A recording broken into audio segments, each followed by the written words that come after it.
trade-integrated system to ensure that trade is captured adequately in national development policies and programs for the purpose of economic growth and employment creation. Uminjai, GRTS.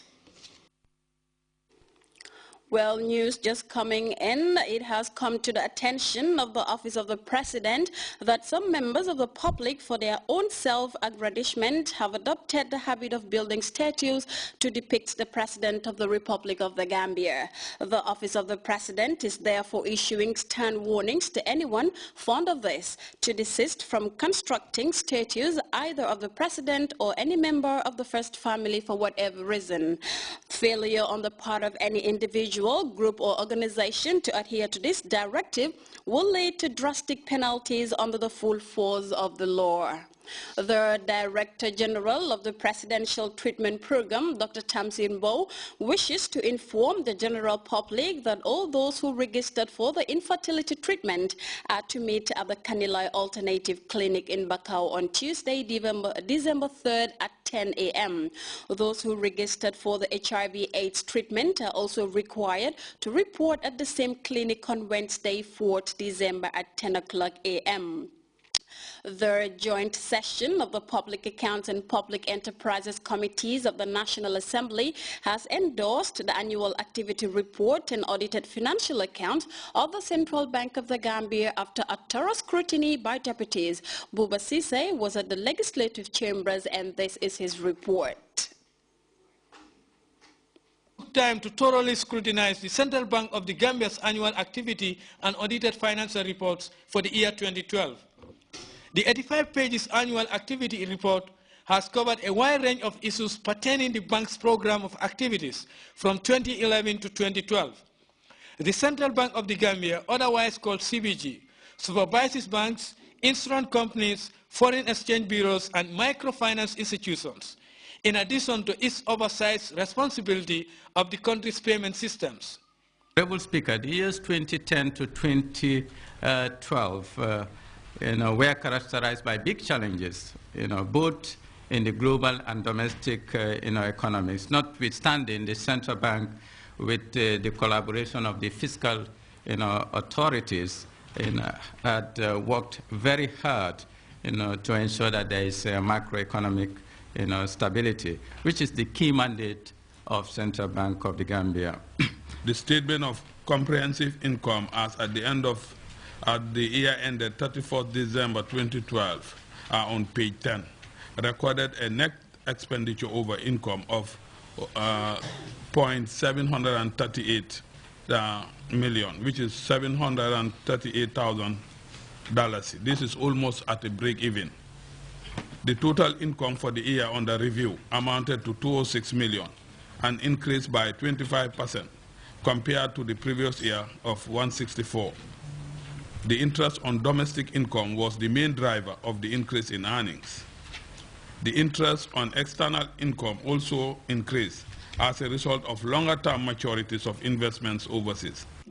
The Majority Leader, Honorable Tomo Jata and Honorable Alai Silla, asked the officials of CBG to further clarify issues of foreign exchange and comprehensive income and how far they've gone to compromise with the PAC recommendations and the procedures regarding matters raised during the previous session, respectively. Alhai T.S. Njai, the subject matter specialist. Now, unfortunately, in macroeconomic management, we often do not have the choice of which one. Which combination of baskets is really the choice. And that brings to the fore the need, when expenditure is being reduced in non-priority areas, maybe at the same time channeling the release funds to sectors that will contribute positively. Because borrowing is brought about by the deficit. And when you're spending more than you can earn, you have two options: reduce expenditure or try to increase your earnings, or a combination of both.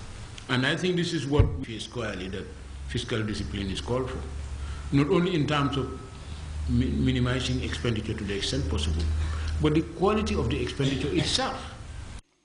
The CBG serves as physical agent for the government and manages the domestic debt. Above and beyond, it has varied responsibilities, including achieving and maintaining price stability, conducting research and analysis of domestic and external economy and financial matters, as well as ensuring that the financial system is safe and sound. Buba SMCC, GRTS. Participants from the NGO agency and government officials have concluded a day-long meeting on ways of acquainting members of government policies. Famara Kanji attended the training and he has this report. Non-governmental organizations continue to serve as partners in development, complementing government efforts in diverse areas. Their interventions are noticeable across the board, and they touch on education, agriculture, the environment, amongst others.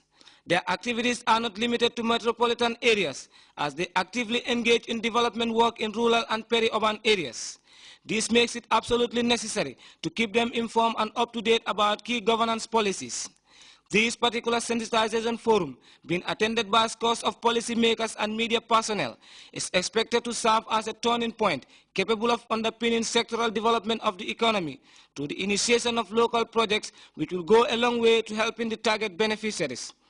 Tango member Mohamed Mustafa Sen alluded to the link between the NGO community and government, noting that collaboration and networking will help shed more light on the activities of NGOs operating in the country. Their impacts, he went on, are very significant by virtue of the benefits they are bringing to thousands of people, especially the vulnerable. Please allow me to thank the following NGOs who have immensely made the tour fruitful. 1. Concern Universal. 2. Action Aid International de Gambia and SOS Kinderdorf International. NGO Affairs and its board of directors look forward to a closer collaboration and mutual working relation with the NGOs community for the benefit of the beneficiaries, in particular the country at large. Abdullah Salah, who spoke on behalf of the chief civil servant, said government was committed to creating the enabling environment for the NGO community to deliver to its target beneficiaries. Salah commended non-governmental organizations for the work they are doing. Non-governmental organizations have been operating since the 1960s and contributed immensely to the socio-economic development of the Gambia. They have been operating in different sectors of the economy, resulting in the improvement of the lives and livelihood of the people, especially women and the vulnerable. The interface held to acquaint the NGO community with the key government policies is expected to cement ties between the two sides and increase gains that can be made by the beneficiary communities. Famarakani, GRTS News.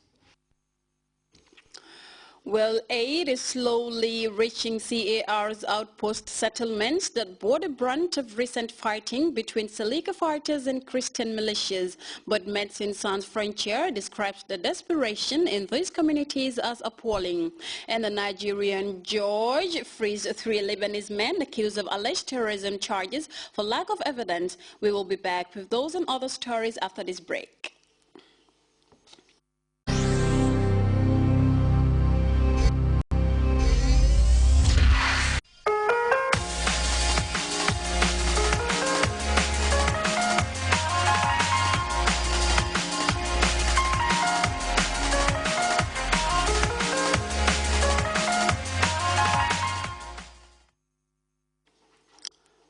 Welcome back. Let's now shift our attention to the international scene.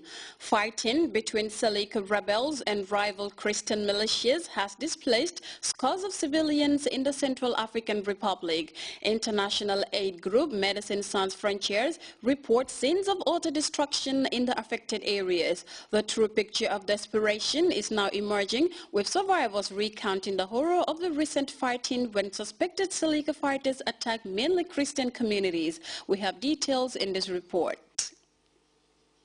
Is to be seen on the road to Buka in the Central African Republic.